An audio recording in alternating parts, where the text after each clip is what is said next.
Welcome, brave souls. Uncle Thistle here. Settle in, light a candle if you dare, and get comfortable for tonight's tale of creeping dread. Let me know in the comments where you're listening from. Don't forget to like, subscribe, and ring that bell so you'll never miss one of my midnight stories. Now, let's get right into tonight's tale.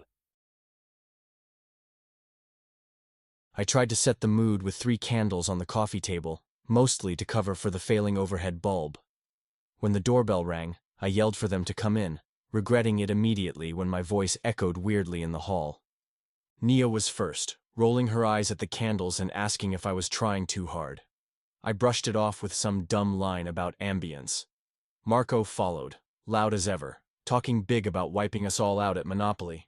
I told them we wouldn't need Monopoly tonight. Sarah came last, quieter than usual. She wrinkled her nose and asked what the smell was. That's when I realized it was coming from the old cedar and brass trunk I'd dragged up from the basement. I opened it carefully. The hinges shrieked like something dying. Inside was the board game, Tenebris. The letters were cracked and black, almost burned into the leather. Marco thought it was badass. Nia just looked disgusted, muttering about mold. I tried to laugh it off, but when I picked it up, my fingers went numb and the room got colder. Sarah told me not to mess with it. I said it was just a game. But when I put it on the table, the letters on its cover shifted under the candlelight. I couldn't even read what it said anymore, but it felt like it was looking right at me. I flipped the box open, trying to keep things light. On top was a brittle piece of parchment.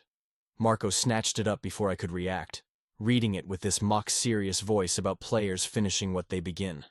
About moves not being taken back. Nia didn't buy it, saying it sounded like something ripped from a bad horror movie. Sarah said she didn't like the ink. It looked like it was moving. Marco told her to relax, that it was just old. But I saw it too. The words twisted on the page, rearranging themselves. I read the new line out loud even though my mouth felt dry. Something about forfeiting the soul if we disobeyed. Nia threw her hands up, demanding to know if this was my prank. I tried to tell her it wasn't.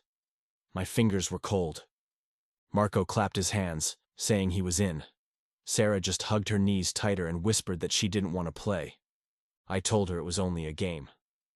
But the smell of rot in the room got worse, like wet wood left to die in a basement. The candles flickered so wildly the shadows twisted along the walls, clawing at us. The parchment writhed on the table and Marco dropped it like it burned him. It unfurled on its own. I watched ink run across it in slick black lines until it spelled one clear word before fading to blank. Run. Marco didn't care. He grabbed the dice anyway, rattling them in his palm while Sarah begged him not to. He told her to chill, then let them fly across the board. They landed on snake eyes. The candles nearly went out. For a second, it was pitch black, so dark I could hear my own heart thudding in my head. When the light came back, it flickered violently, shadows stretching and twitching on the walls.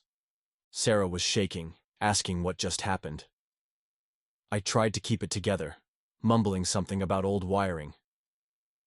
Then there was this sound, a floorboard creaking behind us. I turned so fast my neck popped. Nothing was there. Nia told me to stop messing around. I wanted to tell her I wasn't, but my voice failed me. I couldn't look away from the board. The surface glowed faintly. New words had appeared. Move one piece. Face the consequence.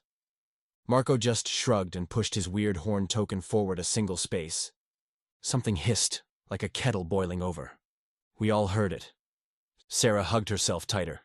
I offered to stop, but the board vibrated. Pieces rattled in place. Nia cursed under her breath.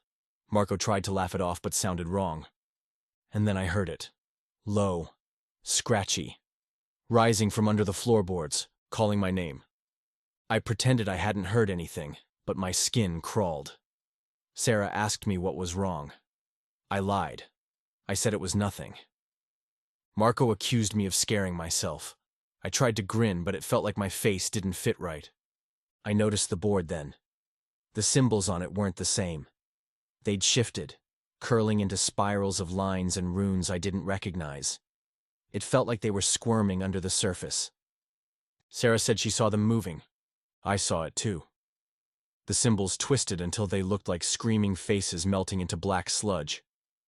Marco tried to make some dumb joke about projections, but his voice cracked halfway through. Nia told him to shut up, glaring at him hard enough to kill. I saw the words reform, speak the truth. I didn't know what that meant. I asked, but no one answered. Sarah's eyes were wide. She whispered that something was behind her. We all froze. She wouldn't even turn around. She just trembled. Marco told her to stop playing games. Nia kicked him in the shin and told him to shut it. Sarah was crying now. She kept saying it was breathing on her neck. I listened as hard as I could. That's when I heard it. A slow, wet exhale right behind her head. When I heard it, I lost it. I knocked over one of the candles trying to back away. Wax spilled onto my shoe, hot and clinging. Sarah let out this choked sob that made my stomach twist. Marco picked the candle up, saying we all needed to calm down. Nia didn't look convinced. She kept insisting we stop, that this wasn't funny anymore. I said she was right. I tried to mean it. But the board glowed again. The words, "Play on," burned onto its surface. I asked if they saw it. Nia muttered that she didn't want to. Marco actually leaned in closer, saying he wanted to see how far it would go. Sarah was shaking so badly I could hear her teeth chatter. She begged me not to make her play. That's when I heard it again. My name, right in my ear. Not even loud, just close. I jumped up so fast I kicked the table. The dice tumbled, rolling all the way into Marco's lap. Marco thought it was hilarious. He told me it was my role next. I tried to speak, but I couldn't get any words out. My mouth felt full of ice. Sarah rocked back and forth. Marco shoved the dice at me, telling me not to wuss out. The whisper was still there in my head, telling me to let them in. My hands shook so hard I nearly dropped the dice. When they finally rolled, they didn't even bounce right, just spun in slow, jerky circles before landing on 12. The board pulsed with this hideous black light. Nia cursed and said she was done. She snatched her phone out to call a ride, but froze mid-swipe. I asked what was wrong. She just showed me the screen. It was the camera view. I saw us on the couch, but standing behind us was something wrong. Too tall, too thin, pits for eyes, just standing there, watching. Sarah whimpered, hugging herself tighter. Marco grabbed the phone, swearing it was some filter. He poked and swiped until his fingers shook. The thing didn't go away. It moved. Nia screamed. When the phone hit the floor, I picked it up, but the screen had gone black. Sarah was sobbing, saying she heard it scream. Marco told her it was a glitch, but he sounded like he didn't believe himself. That's when his game piece jerked forward one space all by itself. We all saw it. Marco's voice cracked. He tried to blame me. I couldn't even speak. My own phone buzzed in my pocket. An unknown number. The message just said one thing. Let them in. I tried to focus, but everything blurred. The walls bent and twisted like they were made of wax. Nia clung to me, asking over and over what was happening. Marco paced in jerky half steps, swearing and hissing like he was arguing with himself. Sarah sat frozen, eyes locked on the board. The candlelight flickered violently, breaking into weird, stuttering frames like bad film. The shadows on the walls froze in warped poses, their arms too long, mouths hanging open. Marco shouted for it to stop. I blinked and Sarah was gone. Gone. Nia screamed her name. Marco went pale as paper. I turned in frantic circles, shouting, but there was nothing. Then she was back. Same spot. Sobbing so hard she couldn't breathe. I grabbed her, demanding to know where she went. She kept saying she was outside. She saw something waiting in the dark. I asked her what it was. She just shook her head.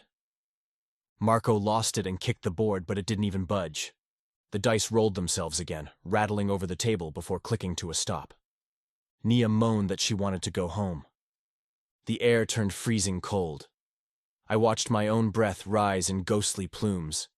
Words burned into the board's surface. No escape. Marco grabbed my shirt, yelling at me to end it, but something inside my skull whispered, "Your turn." I tried to flip the board over, but it was rooted to the table like stone.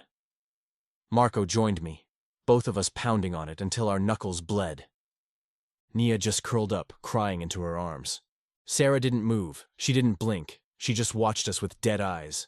The dice trembled. Then they rolled on their own again, clacking against Marco's fingers before stopping in front of me. 12. The board glowed hot. My palms burned like they were on fire.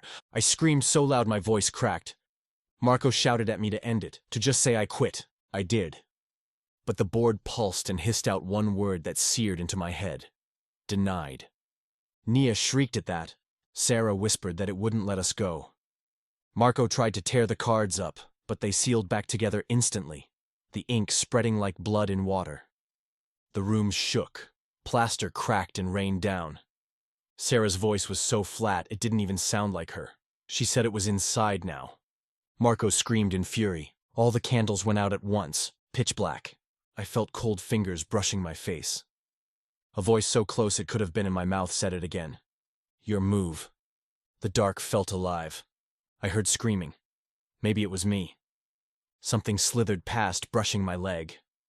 I crawled forward, hands scraping splinters off the floor until they bled. My fingers found the board. It felt hot, wet, like it was breathing. Voices poured into my head, laughing, crying, whispering secrets I didn't want to know. I slammed my fists onto it. The room flashed like lightning.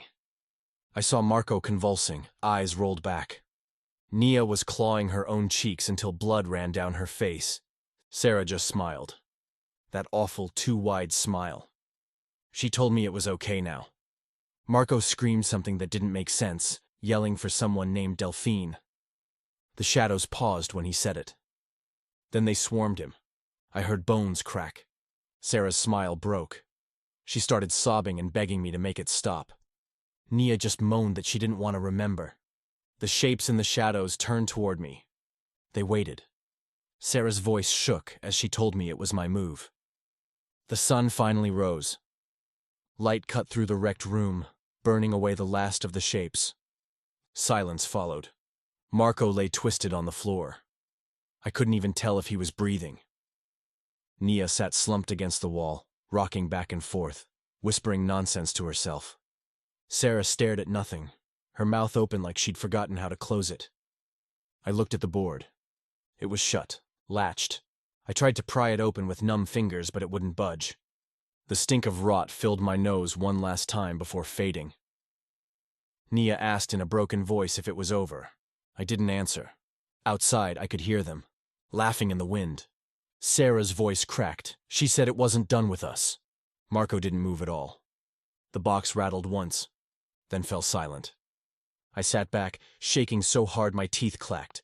The front door blew open with the dawn light. When I looked around again, they were all gone. So was the box. But my hands were covered in black symbols burned deep into the skin. I could still hear the voice. Software hungry, telling me it was my turn. Thank you, brave souls, for listening. I'm grateful you chose to spend your evening here. Leave a comment with your thoughts or the moment that made your skin crawl. Like, subscribe, and don't forget to ring the bell. Until next time, Uncle Thistle says goodnight and may your dreams be deliciously haunted.